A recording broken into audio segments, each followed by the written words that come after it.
चविष्ट चमचमीत महाराष्ट्रीयन तोंडली भात करण्यासाठी इथे मी 200 ग्रॅम तोंडली स्वच्छ धुवून कट करून घेतलेली आहे। 300 ग्रॅम इथे मी कोलम तांदूळ घेतलेला आहे, हा सुद्धा आपल्याला धुवून घ्यायचा आहे। मसाला ताजा बनवणार आहे, यासाठी 2 चमचे तीळ, 2 वेलची, 1 चमचा जिरे, 1 चमचा धणे, 2 लवंग, 1 दालचिनीचा तुकडा आणि 2 चमचे सुकं खोबरं हलकंसं भाजून आपल्याला याची पावडर करून घ्यायची आहे। कुकर गॅसवरती ठेवलेला आहे, 3 चमचे तेल घातलेलं आहे। तेल गरम झाल्यानंतर 1 चमचा मोहरी आणि 1 तेजपान घालायचं आहे, हिरवी मिरची घालायची आहे, हिंग, हळद आणि तिखट, त्याचबरोबर काजू आणि तोंडली टाकून परतून घ्यायचं आहे।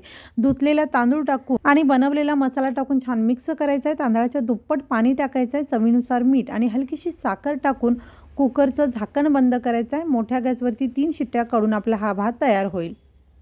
कुकर थंड झाल्यानंतर झाकण उघडून 2 चमचे तूप टाकून हलकासा भात मिक्स करून सर्व करायचा। वरून थोडीशी कोथिंबीर टाकायची आहे। मस्त गरमागरम तोंडली भात तयार आहे।